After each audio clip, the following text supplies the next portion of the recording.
Okay,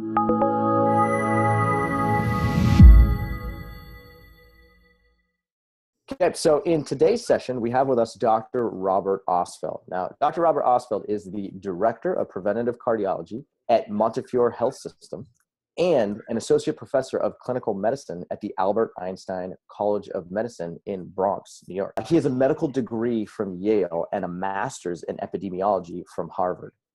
Dr. Ostfeld also did his internship and residency at the prestigious Massachusetts General Hospital and his cardiology fellowship and research fellowship in preventative medicine at Brigham and Women's Hospital. So thanks so much for being with us here today, Dr. Ostfeld. Well, thank you so much for having me. It's an honor to be here, and it's amazing what you guys are doing. Great. Well, we have a whole bunch of questions here for you today, and we'd love to just kind of get right into it. So let's start at the top. Can you give us your experience specifically in working with people with diabetes?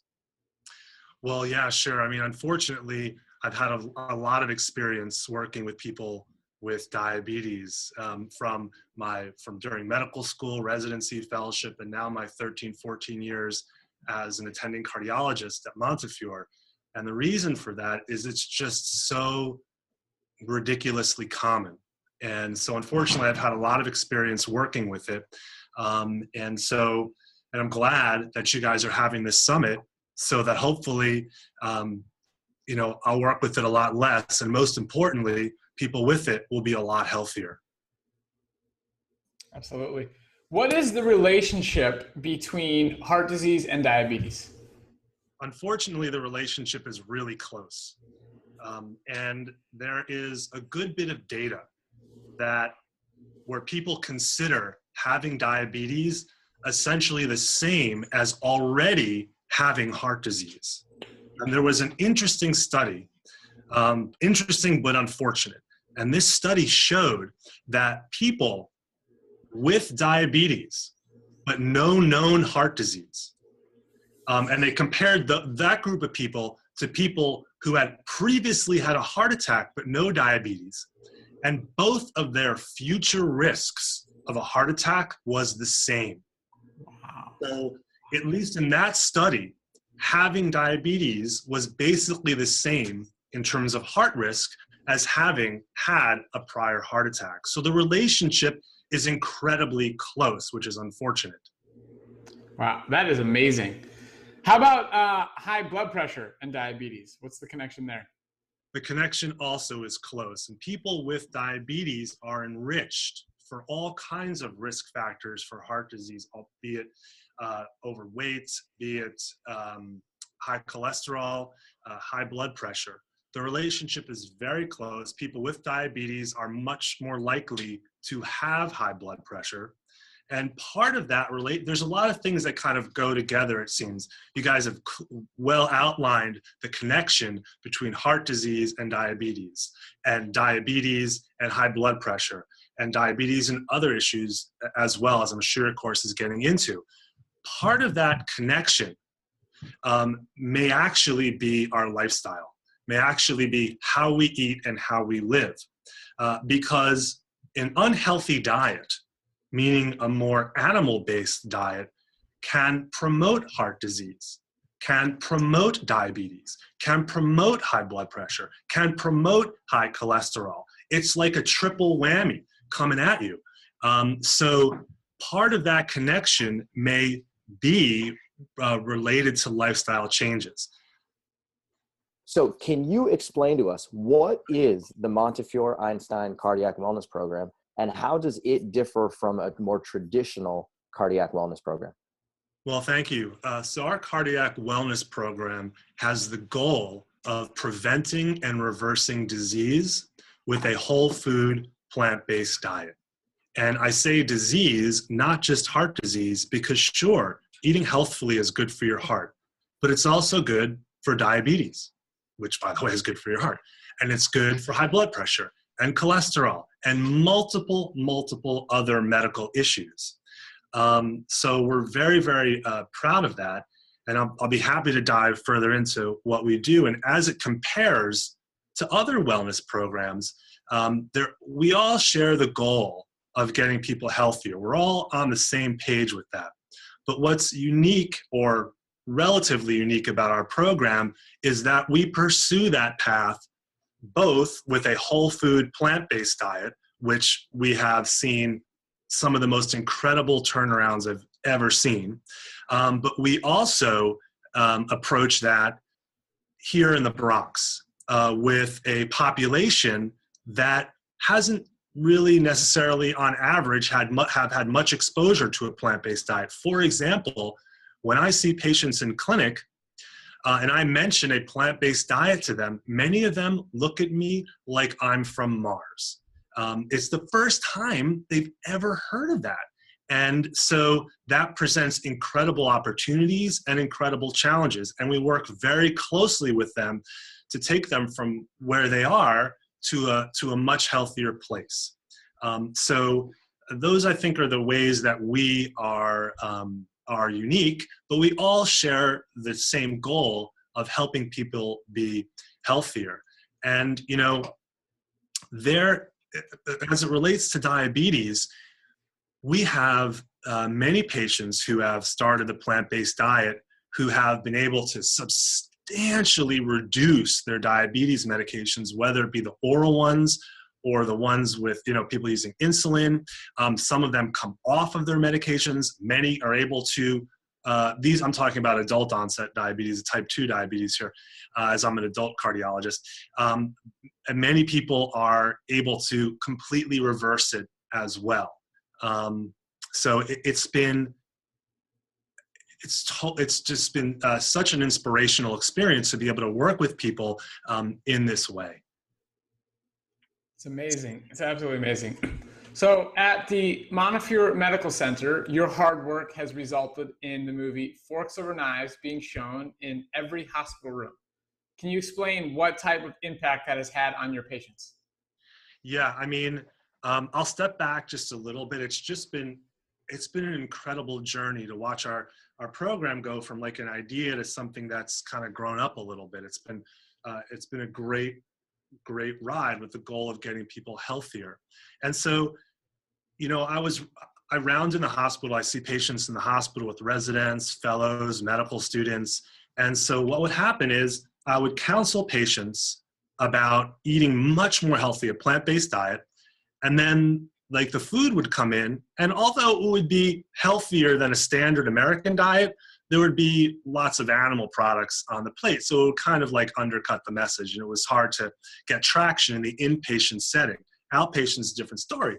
But so then I thought, well, gosh, it would be great to combine incredible education, inspiration about a plant-based diet with the documentary film Forks Over Knives, and also couple that with plant-based meals for inpatients. So we set out on this sort of double-edged path, if you will, where we worked very closely with the team from Forks Over Knives. They've been incredibly generous and helpful, wonderful partners. And so now, just like you're saying, the documentary film Forks Over Knives plays on one of the inpatient channels on continuous loop. So, and that's now currently in front of 2,300 patient beds, which is pretty awesome. Now, you know, they can still watch football on Saturday. They don't have to tune in to that station, but it's there.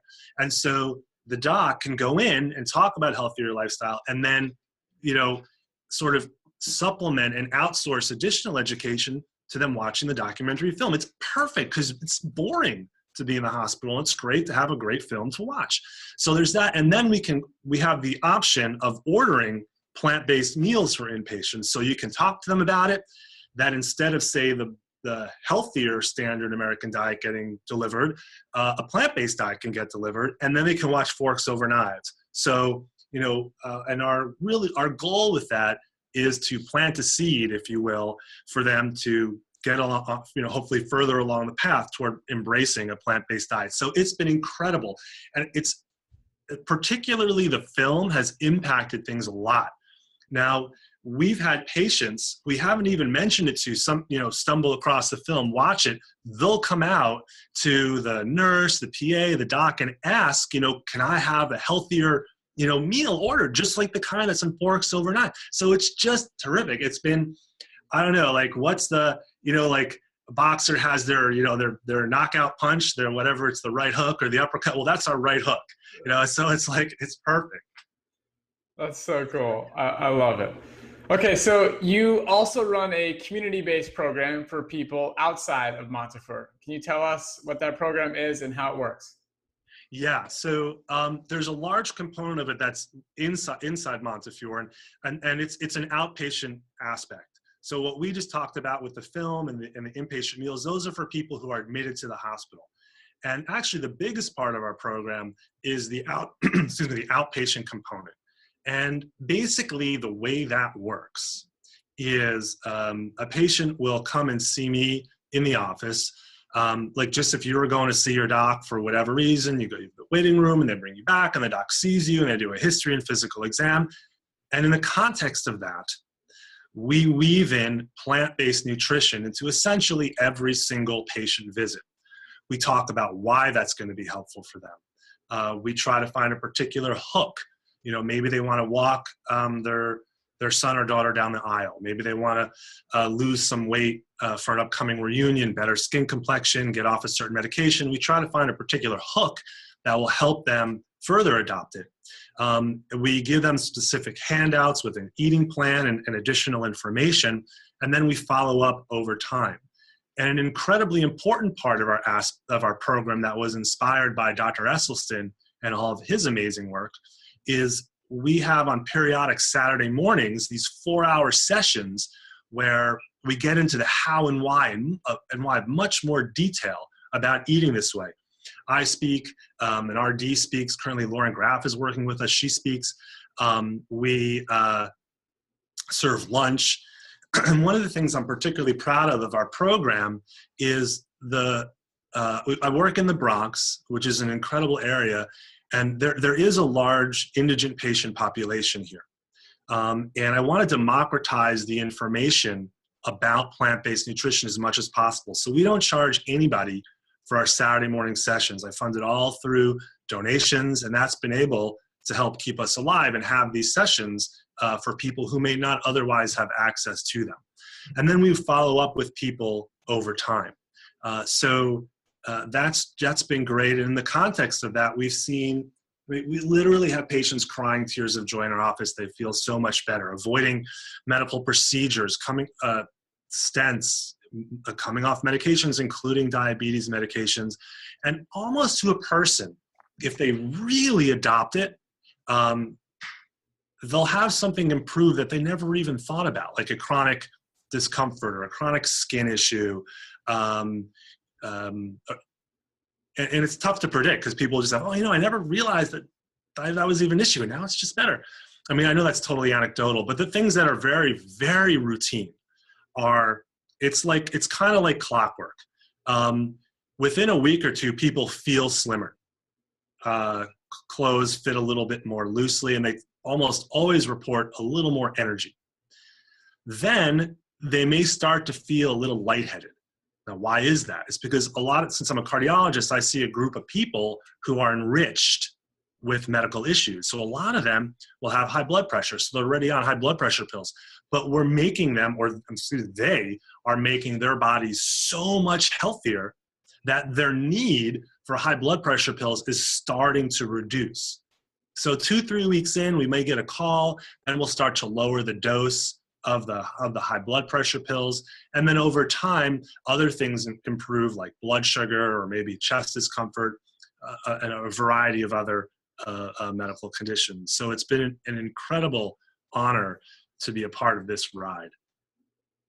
Hearing you talk about this is I love listening to you speak. And one of the things you touch on here is the fact that you have Forks Over Knives playing on repeat in the hospital rooms. Now, I was just at the grocery store and happened to pick up the newest Forks Over Knives magazine, which is just full of all types of recipes. And you've actually inspired me. I think I'm just going to go home, put Forks Over Knives on repeat on my television, and just loop it. Well, thank you for reminding me about this. There's one thing that I forgot to say, and it is that basically a couple things I forgot to say, so much, but I encourage every patient I see in the outpatient setting to watch Forks Over Knives. And they actually have Spanish subtitles, which is particularly helpful for the patient population that we have here. There are a lot of people from the Dominican Republic and Puerto Rico, so it's great that there are some Spanish subtitles as well, so they can learn more about it too. And there's another point, but it'll come back to me. I forgot right now. I just want people to know that that Forks Over Knives magazine is on newsstands pretty much everywhere right now. And it's not just recipes. It's lots of articles. There's plenty of testimonials. There's diabetes testimonials in there, people reversing their diabetes. There's important articles about plant-based nutrition. So check it out. Now, Dr. Ostfeld, you have written and talked openly about a molecule known as TMAO, which is a sneaky molecule which is found in particular types of food. So can you explain to us what is TMAO, where is TMAO found, and why should people with diabetes in particular care about it? Absolutely. And if it's okay, I'd like to take a step back and then jump forward into it. There is so much evidence, particularly in regard to heart disease and also with diabetes, that supports the overwhelming benefit of a plant-based diet. One of the reasons I talk about trimethylamine oxide is because it's a very important mechanistic conversation as to why eating more of a plant-based diet will be helpful. That is one of many, many, many mechanisms that support the benefits of a plant-based diet and add additional credibility to the millions of patients who have been studied in very large observational or epidemiologic type studies that support the beneficial aspects of a plant-based diet. And these mechanistic things like trimethylamine oxide also support the benefits seen in randomized controlled trials in patients, by Dr. Ornish and Dr. Barnard, for patients with heart disease or with diabetes. So it's extremely useful, I think, that to have a broad evidence base that supports the benefit of a plant-based diet. And we have large epidemiologic studies, mechanistic studies, randomized controlled trials, observational studies. So it all adds up to paint the same kind of picture. Trimethylamine oxide is one of the mechanisms that supports the benefit of a plant-based diet. So what am I talking about? Well, TMAO is an organic compound that basically you don't want. Why is that? The reason you don't want it is because it may raise your cholesterol levels. It can be damaging to blood vessels.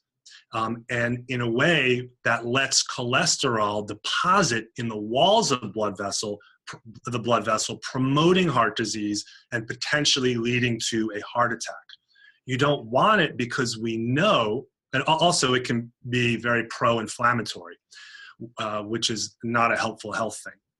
And we know that higher levels of trimethylamine oxide in your body is associated with dying earlier. It's associated with more heart disease. It's associated with more diabetes. Higher levels are associated with more diabetes. So who cares? Like, what can you do about it? Well, it turns out, it seems like there's a good bit you can do about it. There was a very interesting study that was done, and they took people who are omnivores, meaning eat all kinds of foods, versus vegans. And then they fed them a steak. They had the omnivores eat a steak and the vegans eat a steak. And the omnivores, when they did that, their body made a whole bunch of TMAO or trimethylamine oxide. But when the vegans ate that steak, they made virtually none. Virtually none. So what's going on? Well, it turns out our gut bacteria, it's our gut bacteria that's going on, because it's subtle differences in the gut bacteria between omnivores and vegans that accounts for the difference in trimethylamine oxide formation. When you eat animal products, you select for different gut bacteria that can lead to TMAO formation. When you eat a plant-based diet, you virtually select for none of them. And that shift between kind of better gut bacteria, better microbiome, to worse can happen very quickly, even in the course of a couple of days. The shifts can be very quick. And so the reason that they fed the people the steak is that a substance called L-carnitine is in the steak, which is felt to be the substrate that the gut bacteria work on, that ultimately leads to trimethylamine oxide formation. Now, interestingly, L-carnitine is structurally similar to choline. Who cares? Well, choline is in chicken. Choline is in fish. Choline is in dairy. So it's in egg whites. So when you eat those things, you lead your body to the formation of trimethylamine oxide. But wait a second, choline is a required nutrient. But the good news is you can get it from plants. But Dr. Ostfeld, you just said if you eat choline, you can make trimethylamine oxide. But when you get your choline from plants, which you very easily can, you do not select for the gut bacteria that leads to the formation of trimethylamine oxide. So you get the choline and the dozens and dozens of other amazing anti-inflammatory, antioxidant nutrients, phytonutrients in plants, protecting yourself from the formation of trimethylamine oxide. You don't want it. It leads to higher cholesterol levels, worse blood vessel function, more cholesterol in the walls of blood vessels, is associated with more diabetes. And by eating a plant-based diet, selecting for the appropriate gut bacteria, you can lead to yourself having much lower levels of TMAO in your body. Now, interestingly, it's wonderful that was identified and we can describe that, because it's beautiful to have a mechanistic reason to support the randomized trials and the observational studies. And there are multiple other mechanisms as well. For example, there's a compound called Nu5GC, and I haven't talked about this in a little while, so I may trip over myself, but it called Nu5GC, that is actually naturally in the cells of carnivores, true carnivores. It's not in our cells because we are not true carnivores for many reasons that we could dive into if you like. So what?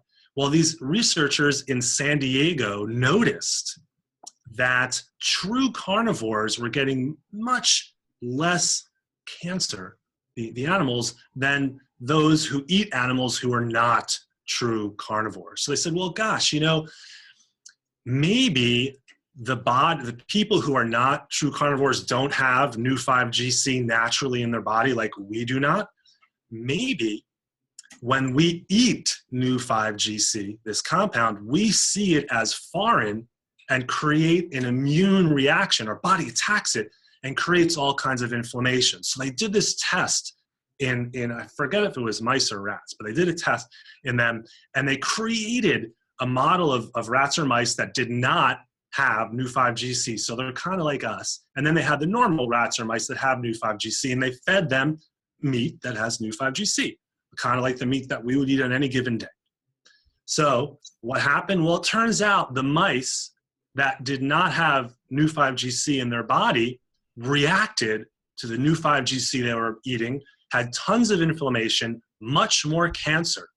That's what they found from the study. But interestingly, these investigators said, okay, there was more cancer in the mice that we modified to seem more like humans, but there was also a ton of inflammation. And inflammation promotes heart disease and it promotes diabetes.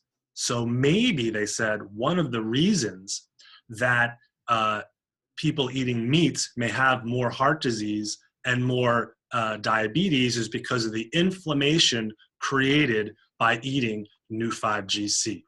So it's another pillar of mechanistic evidence. And the list goes on and on. The heme iron, the form of iron that we get when we eat animal products, is different than the kind of iron we get from when we eat plant products. And our body's reaction to it is much different.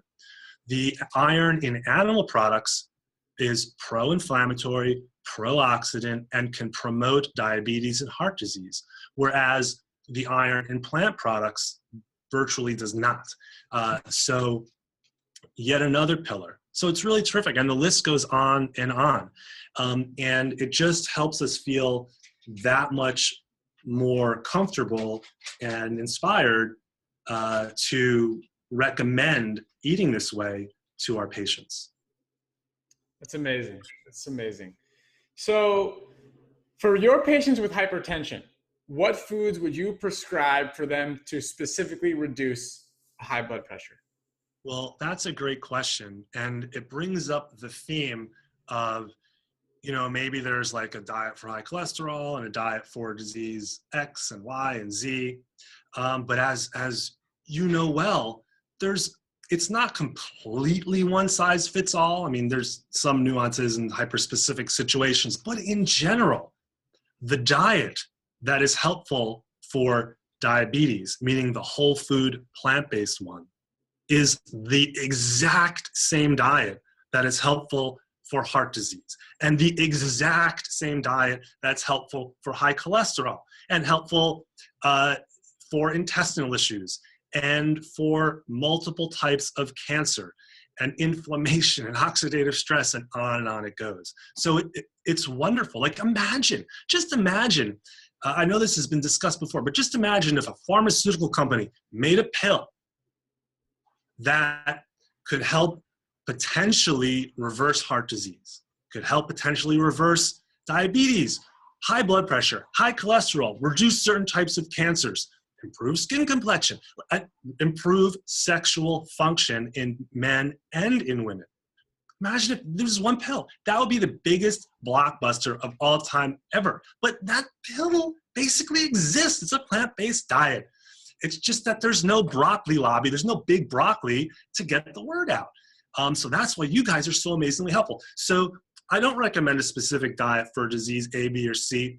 In general, I recommend a whole food, plant-based diet for my patients, and I'm inspired to know that that's going to be helpful for multiple issues they have. Now, that being said, there are certain times when we'll have to tweak it for a given condition, and I'd be happy to dive into those situations. So I don't mean to say it's one size fits all, but it's very, very close to that. Yeah. I mean, on that note, with your experience working with diabetics, are there any specific modifications you would suggest so it's a type 2 diabetic comes to you? Yeah. So thank you. The issue that there are a handful of things that come up. The big one is if they are on insulin. And so because when they eat this way, a plant-based diet, that can be very helpful for their blood sugar levels for multiple reasons. Of course, when you eat a plant-based diet, it improves the health of the muscles in your body, I should say, may reduce their fat content, the lipotoxicity there, can improve the ability of the pancreas to secrete insulin, and those things can lead to lower blood sugars. Okay, so when you eat this way, your blood sugar can fall. And if you're not prepared to know, if you don't know about what the symptoms of low blood sugar are, and you're not able to sort of navigate your insulin dose, it's possible that by eating more healthfully and with the same dose of insulin, we may push your blood sugar dangerously low. So what I do in my patients on diabetes, first we go through, okay, what are the symptoms and treatment of low blood sugar?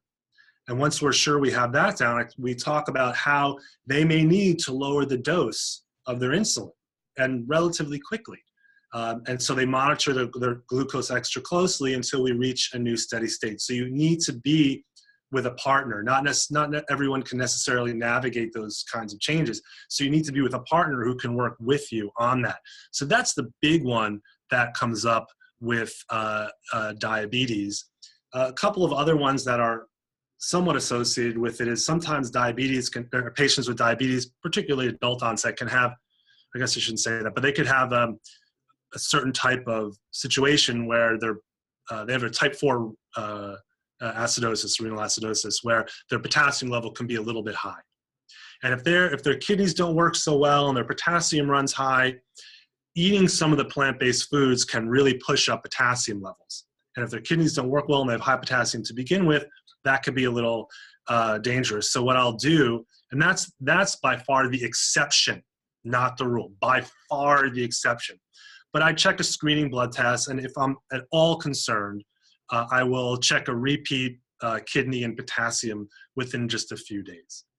So that's a situation. And sometimes patients with diabetes will have a condition called atrial fibrillation, and they're on Coumadin, which can be impacted by shifts in vitamin K intake. So you can very well be on Coumadin and need plants, but you have to work closely with the people monitoring your Coumadin level to make sure you get the benefits of both the Coumadin and the plant-based diet. But these are by far the exceptions. And the rule is that it's exquisitely helpful for multiple reasons. You know, I love the way that you talk about the fact that if there was a medication that could minimize your cholesterol and reduce heart disease and reduce the symptoms of diabetes and reduce the complications of diabetes and help you lose weight, et cetera, et cetera, et cetera, then this would be the biggest blockbuster drug on the market. No question. Statin drugs, huge blockbuster hit. Viagra, huge blockbuster hit, right? Now, most people are unaware of the fact that a plant-based diet does every single one of those at the exact same time. So it's actually really good to hear you say it from that perspective, because I never actually thought about it as a, you know, a medication of sorts. But if you really think about food as medicine, that's truly what it is. Yeah, indeed, you're right. And almost all of the guidelines that medical societies come out, guidelines are documents that give templates about how to practice, like how would you approach high blood pressure, how would you approach high cholesterol, and guidelines that are about those kinds of diseases almost always start with lifestyle changes. You know, exercise and eating more healthfully. There's usually a paragraph or two about that, and then 35 pages about stuff unrelated to lifestyle and medications, or lifestyle and eating, exercise and eating. But so, yeah, and I mean, with our patients, I don't look at it as either prevention as either or. I look at it as all of the above. What are all the ways we can help prevent someone? And yeah, I encourage essentially every single patient to be on a plant-based diet. But we also have many patients on medications as well, because we want to use everything in our armamentarium to protect them. Now, many patients are able to come off multiple medications when they eat a plant-based diet, but we do not, you know, look at it as either or. All the above to protect somebody. Okay, Dr. Ostfeld, now you talk very openly about the connection between periodontal health and atherosclerosis, or periodontal health and diabetes. So could you go into a little bit of detail here about the connection between our dental health and our metabolic disease risk? Yeah, thank you. It's been an interest of mine, and I actually encourage all of my patients to do gum care, whether it be flossing or a pick or something like that. But I encourage all of them to do that. And the way I'll do it is, as I'm getting their blood pressure cuff up and ready to check it, I'll have them show me their teeth, and I'll explain why I asked them to do that. But I say, there's a connection between gum disease and heart disease. So I'd love for you to, in addition to seeing your dentist, floss each day. So will you do that? And I just sit there and look at them until they answer. So there is a connection between gum disease and heart disease, gum disease and diabetes, gum disease and obstetrical complications. So there's an association. There's not unequivocal causality. But the connection appears to be inflammation. So when you have gum disease or periodontal disease, you have inflammation in your mouth. And when you have gum disease, that inflammation also seeps into your bloodstream, and you have higher levels of inflammatory markers there. More gum disease is also associated with more heart disease, probably mediated by inflammation. And when you have gum disease, your blood vessel function, meaning how flexible and stretchy the blood vessels are, can be worse. And there was a very interesting study in the New England Journal of Medicine, I think from April of 2007, I forget the exact date, where they treated people with gum disease. And they found that after 8 or 9 months of appropriate gum therapy, that their blood vessel stretchiness and function improved. So now we don't know, and also gum disease is associated with more diabetes, also felt to be mediated by inflammation. Now, we don't know if, gum care is going to protect a heart attack or stroke. But the way I see it is, even if that turns out to be true and unrelated, it's still probably pretty good for your teeth. So what's the downside? But I'm very excited about finding another way that we can seemingly improve the blood vessel function of our patients. So kind of I have a hierarchy of things. The plant-based diet is number one. That is the cornerstone. And then on top of that, I like to layer exercise. And, different patients I see have different abilities to or not to do that given whatever disease process they have. So plant-based diet is the cornerstone. Exercise is number two. And then a distant third, maybe in the attic, is additional gum care.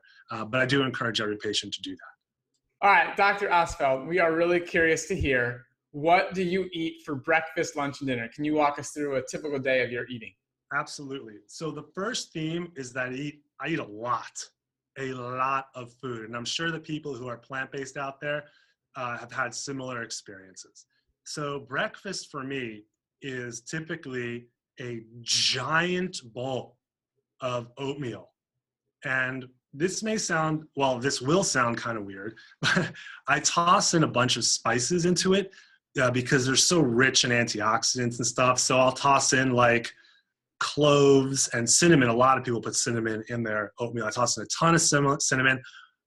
I'm embarrassed to admit this, but I'll even toss in some turmeric and some cardamom, like all kinds of spices. I have this like section where I don't even have to look anymore in the cabinet where in my home, where I could be like all groggy and sleepy, and I don't even have to look where they are. I shake them in. So I have the oatmeal. With that, I toss in some kind of dried fruit, typically barberries. I will toss in. And I'll toss in wild blueberries, maybe some other berry. I use oat milk, which I love because it's kind of a little bit of a sweet tooth, so that's super tasty. So I sort of moisten it up with some oat milk, and then I'll put in like a teeny bit of maple syrup. And if I've been on a really, really hard month or so in the hospital with lots of on-call and stuff like that, I'm feeling a little sorry for myself, I'll put in a little bit extra. So I have a giant bowl of that, and I'll have a big cup of tea with it, and then at the same time I make myself a mug of tea that I'll just bring to work with me and sip along the day, so I can feel like, all right, I'm keeping my kind of antioxidant level up high. So that's a typical breakfast. And lunch is there's this great bodega across the street from Montefiore, where I work, and they have make your own salads. So what I do is it's perfect. Like I can text in my order and it's already just cut and paste, and boom. And then I walk in, it's ready. And so I get 2 big salads with either, romaine lettuce based or spinach based. That's kind of what they have. And so I'll just mix it up. And I get like beans and raw walnuts and broccoli and carrots and chickpeas and onions, sometimes scallions, random other kinds of like toppings like that. Avocado I use in it, and I don't get any dressing on it. And then I just have them chop it up, and then I don't really need any dressing because you've got the avocado and the beans and the chickpeas in it to like moisten it up and give it a little bit of flavor. And sometimes I'll toss in a little pepper and a teeny bit of salt. So that's generally lunch. And it could take me a while to eat that. Like if I'm in the echo lab reading ultrasound pictures of the heart, I'll eat one and then I'll eat the other one over the course of like 2 hours. So it just like hangs out with me. And then for dinner, my girlfriend loves to cook, and she's plant-based. So she'll make any assortment of incredible meals, from pasta-based to broccoli-based, stews, and I'll have like 3 or 4 servings. She's like, how is it really possible that you could possibly eat that much? But somehow I do. And then there's a couple of places that we'll maybe go to in the area or order in from. There's a great Indian restaurant that is whole food plant-based and doesn't put in oil. into the food. So I particularly like that. So they have delicious stuff, and other Asian type restaurants that have steamers can steam all kinds of vegetables and rice and tofu and stuff. So sometimes we'll order in from places like that as well. So that's it's of that kind of variety for dinner. Yeah, this is amazing. Obviously, super clean diet you got going there, and I love how you're talking about the volume. I mean, maybe you could talk just a little bit about calorie density. We talked about it with some other experts, but it's just such an important point to really understand why can you eat so much and not be gaining weight? Because you're a very trim guy. Yeah. Well, thank you. So for my patients, I tell them, when you eat this way, truly, if you're eating the healthy stuff, eat as much as you want. If you're hungry, eat more. Have another apple. Have another serving of rice and beans. And I encourage them all to get at least 3 servings of green leafy vegetables in throughout the day. Eat more. Now, if you're eating because you're bored, I mean, that's a separate issue. But if you're legit hungry, eat more. And so that weaves into the whole calorie density thing. And, you know, I'm not going to necessarily get this exactly right, but maybe like this much chicken is the same as this much salad, you know, so in terms of calories. So you can eat so much more on a calorie to calorie basis. And when you do that, of course, you're getting so many more nutrients, and it impacts the stretch receptors in the stomach, making you feel fuller than, you know, that much of an animal-based food will. So although the plant-based foods largely are not as calorically dense, they are exquisitely more nutrient dense. So it's like a win-win. And, you know, there's a spectrum, like green leafy vegetables, tons of nutrients, not a lot of calories. Avocado and nuts, lots of nutrients, but more calories. So there's a spectrum. And one of the reasons I encourage my patients to not have oil, now I don't want perfection to be the enemy of good, and someone's going to go 70% plant-based, great, I'll take it. But it is because with oil, you take a perfectly good olive, you suck out the fat, leaving behind all the phytonutrients and fiber. You've got yourself a pile of fat with virtually no nutrients, and it's the most calorically dense thing we have. And so 1 tablespoon or teaspoon, I forget which, is 120 calories. I don't even know what a tablespoon of broccoli is. I mean, 1 calorie? I don't know. I mean, but you know what happens? Like if someone puts the oil on their salad, they're like this, and then they talk to their friend, and it's like hundreds and hundreds of calories. It's crazy. And then, of course, there are studies suggesting that olive oil can transiently worsen blood vessel function. So I encourage my patients to not have oil. And so when you eat a plant-based diet, you've kind of, at least from a caloric density standpoint, a nutrient density standpoint, it's a win-win. It's fewer calories and more nutrients, enabling you to eat much more, be healthier, and stay thin. And there are other aspects of it as well, because when you eat more of a plant-based diet, at least that's associated with helping you make more brown fat in your body. Like, what's that? Well, brown fat, there's different types of fat in our body, and brown fat is quite metabolically active. Other types of fat, like the stuff in our gut and stuff, kind of metabolically quiet, just sits there like a slug. But the metabolically active one, the brown fat, so that when it burns more calories naturally, just when you're sitting there, it's more active, burning more calories.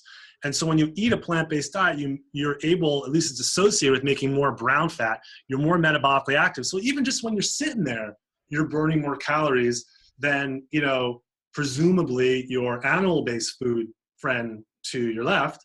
And so yet another reason why it can enable you to stay thin and eat such high volume. That's great.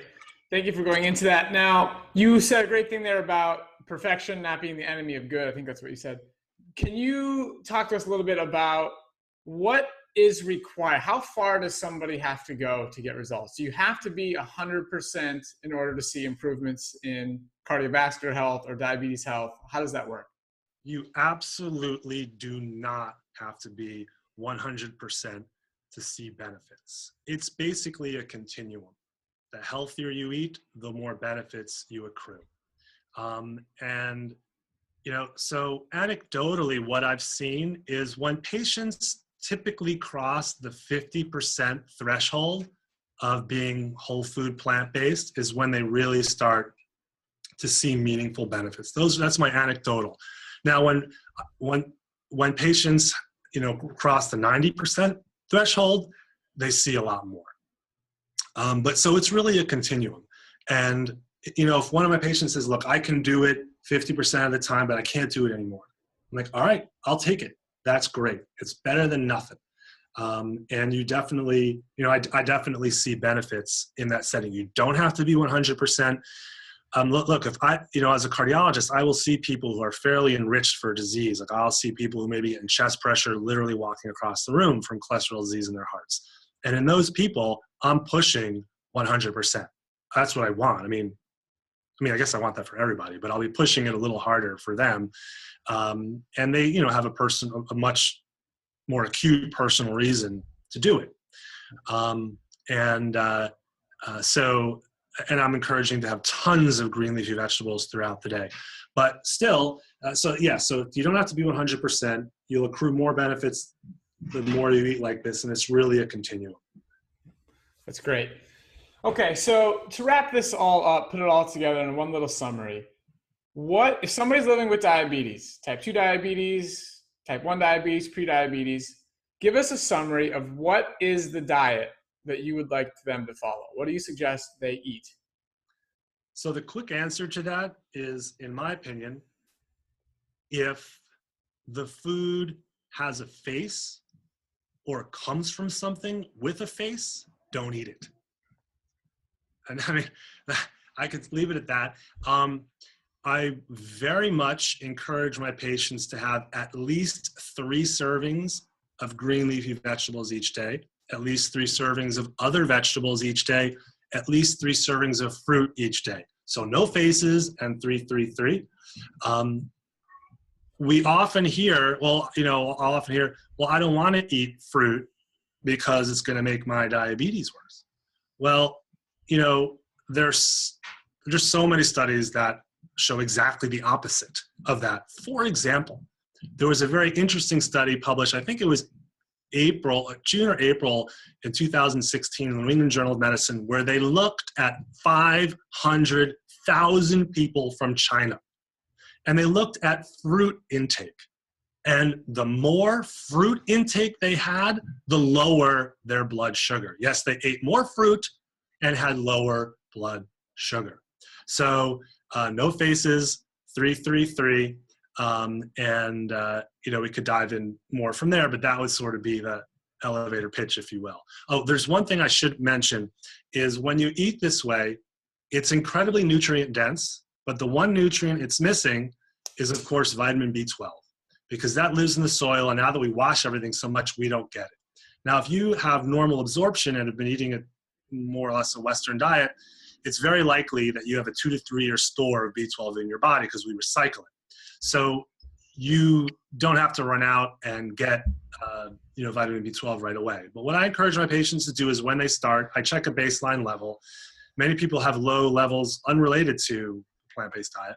I check a baseline and I encourage people to start with 500 micrograms of B12 3 times a week, and then I follow levels and adjust accordingly. But that is one thing you do need to supplement. But on average, there's no urgency because the average person has a long-term store of that. That's great. And just to be clear in our wrap up here, you're saying that people with diabetes they can eat fruits, they can eat potatoes, they can eat rice, they can eat beans, and you're saying that these foods are good for a diabetic and can actually have people reverse their condition. Yes, absolutely. And we could even refer them to the randomized trial by Dr. Neil Barnard from the Physicians Committee for Responsible Medicine, where they had people I don't remember all the aspects of the diet, but eating whole grains. And they compared a low-fat vegan diet or whole food plant-based diet to an American Diabetes Association approved diet. So they compared the low-fat vegan in a randomized trial to the American Diabetes Association diet. And the whole food plant-based one did better, had lower blood sugars. So yes, please have an apple. Terrific. So we are going to link up all the stuff that you talked about on underneath the show, so everybody can access these resources. They can check out Dr. Barnard's study. We'll have it all linked up. And just want to thank you so much for taking the time to speak with us. We really appreciate it. Thank you. It's an honor to be with you here, and it's just absolutely terrific what you're doing. Thank you.